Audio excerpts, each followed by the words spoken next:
Ya los doctores que me han antecedido en la palabra han dejado en claro, no es desalojo extrajudicial, ¿no? Que es un concepto extraño a nuestras instituciones del derecho civil, ¿no?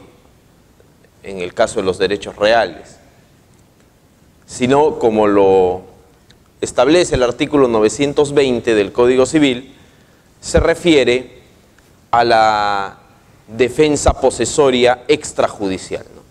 La defensa posesoria extrajudicial, como también se ha dicho, bueno, me ha tocado el último lugar, así que hay poco por decir novedoso, ¿no? Pero bueno, la defensa posesoria extrajudicial, como también se ha dicho, es un método de composición de conflictos de autotutela, ¿no? De repente ahí puedo detenerme un poco para explicar que en las sociedades donde vivimos las personas, un gran número de las relaciones que se dan entre los sujetos son relaciones armoniosas. Tú celebras un contrato y por este contrato surgen derechos y obligaciones entre las partes. Y lo normal es que quienes se han obligado por el contrato cumplan las prestaciones y contraprestaciones a su cargo.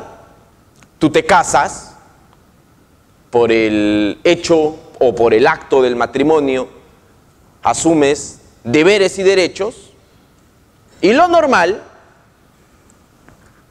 es que estos deberes y derechos se cumplan por parte de los cónyuges, ¿no? Fidelidad, cohabitación, alimentar y educar a sus hijos. Lo normal es que en una sociedad quien asume un deber o una obligación, hablando en términos patrimoniales, cumpla con ese deber o esa obligación. Eso es lo normal. Probablemente si tuviésemos que hacer una estadística rápida, veríamos que la mayor parte de veces que nosotros vemos moverse al derecho es ante el actuar lícito de las personas, cumpliendo sus deberes, cumpliendo sus obligaciones. No obstante, también en las sociedades tenemos lo patológico, lo anormal. Que yo decida celebrar un contrato, asumir la obligación de pagar una suma de dinero y no pague. Perro muerto, cabezazo. No quiero pagar, pues. ¿No? Para que me presten, sí, WhatsApp, mensajito, ¿no? Para pagar, cambio de número, te bloqueo. Entonces, eso es lo patológico. Que yo te arriende mi casa para que tú vivas por el plazo estipulado en el contrato de arrendamiento. Lo normal es que al vencimiento me devuelvas mi casa, con no más deterioro que el uso normal. Lo patológico es que no me la quieras devolver. Entonces, ¿qué es lo que lo patológico genera en la sociedad? Conflicto. Y el derecho, aunque la mayor parte de veces que lo vemos es como resultado de la armonía, también genera conflictos. La interacción social genera conflictos y el derecho tiene que resolver esos conflictos. Básicamente, por este concepto que todos conocemos y hemos estudiado cuando hemos llevado el curso de Fundamentos del Derecho, de Introducción al Derecho, que es el concepto de jus imperium, ¿no? El monopolio legítimo de la violencia. Entonces, lo que entendemos es que cuando hay un conflicto hay que acudir al Estado. Bueno, la autotutela a la que me he referido hace un momento es una forma de componer los conflictos sin recurrir al Estado. En determinado momento de la historia del derecho, de la historia de la humanidad, la autotutela era la regla, la ley del más fuerte. El ojo por ojo, diente por diente, era la regla. En sociedades civilizadas, modernas, con congresos, con poder judicial, la autotutela es la excepción. ¿Qué es la autotutela? Imponer una solución al conflicto utilizando la fuerza. A diferencia de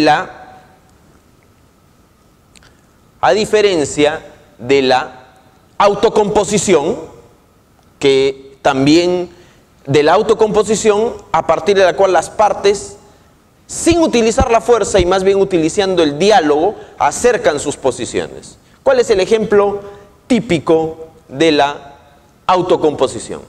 La transacción. Vescovi dice que la conciliación no lo es por la presencia del conciliador, ¿no?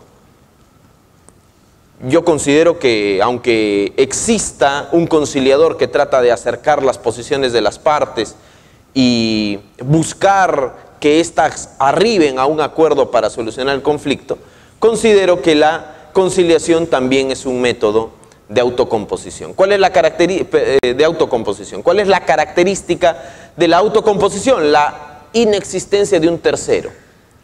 Y precisamente a partir del tercero es que encontramos el tercer método para resolver los conflictos en la sociedad, que es la heterocomposición. No puedes hacer autotutela porque es excepcional. No puedes hacer autocomposición porque no puedes ver ni en pintura a tu contraparte, ¿no? Es peor que tenerlo a Cuevita acá al frente. Aunque no es culpa de Cuevita, obviamente. ¿Y qué queda? Bueno, queda acudir a un tercero. ¿Quién es ese tercero? Ese tercero es el juez o es el árbitro, ¿no es cierto? Un tercero ajeno al conflicto que lo compone precisamente, ya que estamos en el ámbito del deporte y envalentonados por la selección, cuando sea María me avisas. Y ese tercero, ajeno al conflicto, ¿no es cierto?, que tiene que tener independencia, imparcialidad, juez o árbitro, lo decide aplicando, en el caso del juez, las reglas del derecho, ¿no? Pero volvamos al primer método de composición de conflictos, que es la autotutela. Creo que se llama Luis Miguel Llanos, para que más o menos nos ubiquemos. Luis Miguel Llanos. Seguramente algunos de ustedes se acuerdan de Luis Miguel Llanos. Luis Miguel Llanos es una persona que dejó a su enamorada en el carro mientras él entraba a su casa a, no sé, sacar algo. Y cuando sale de la casa encuentra que la enamorada está encañonada por dos delincuentes. Él tenía arma de fuego, tenía licencia para portar armas y en un enfrentamiento abate a los dos delincuentes y los mata. Eso que todos conocemos como legítima defensa en materia penal, en el derecho civil, aunque no es la única norma, ¿no?, en el derecho civil también está presente a través de la defensa posesoria extrajudicial regulada en el artículo 920. ¿Qué diferencia con la autocomposición? Tú no puedes conversar con el delincuente, pues. Oye, hermano, ¿puedes dejar de apuntarle a mi enamorada? No calza, ¿no? A la lógica, al razonamiento común y corriente no calza. Entonces, tampoco puedes acudir al tercero, a ver que venga el fiscal para que solucione. No, hasta eso ya te han ultimado con la pistola. Entonces, ¿qué queda? La autotutela.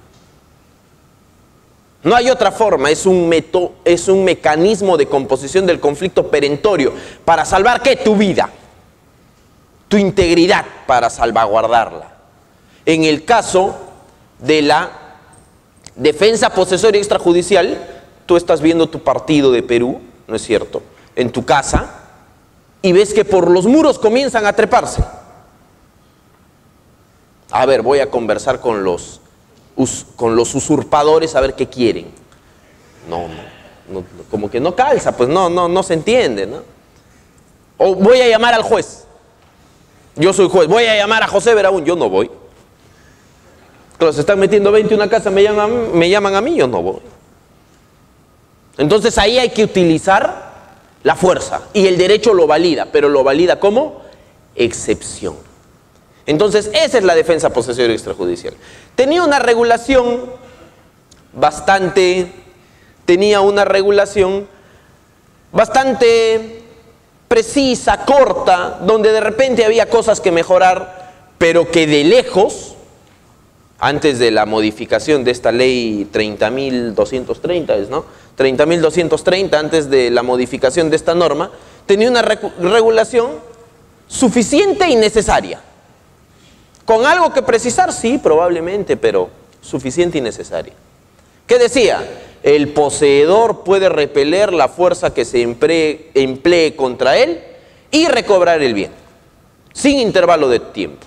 En ambos casos, debe abstenerse las vías de hecho no justificadas por las circunstancias. Esta última parte, ¿qué era? Proporcionalidad, que tanto se ha estudiado en el derecho penal. Proporcionalidad. Ellos entran, yo tengo un arma, o entra alguien a perturbar mi posesión, yo tengo un arma y hago un disparo disuasivo. Y comienzan a retirarse, suben el muro para irse. Entonces yo salgo por la puerta y por si acaso les disparo por la espalda. Bueno, en la pericia balística se determinará que definitivamente esa vía de hecho no estaba justificada por las circunstancias. Ahora, ¿cuál era la imprecisión de esta norma? Básicamente, en mi concepto, la imprecisión de la norma era el tiempo. Pero como lo ha dicho muy bien Ford, eso la práctica judicial y la doctrina lo precisaron, que para eso están, cuando la norma es incompleta, ¿no? Lo precisaron indicando que era en el día, 24 horas. ¿Qué dice ahora la redacción del 920? La anterior le he dicho de memoria, esta es casi imposible, ¿no? Tiene 4 o 5 párrafos que es imposible recordar, porque además no hay una coherencia, una lógica, ¿no? Comenzando por el hecho de que dentro de las figuras de posesión se ha incluido una defensa de la propiedad, ¿no? Una defensa de la propiedad es lo que está en el segundo párrafo.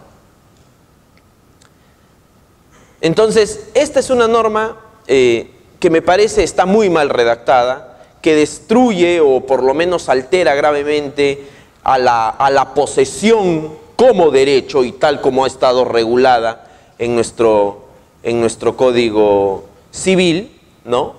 Y que finalmente, y con esto termino porque creo que ya estoy con anaranjada, ¿no?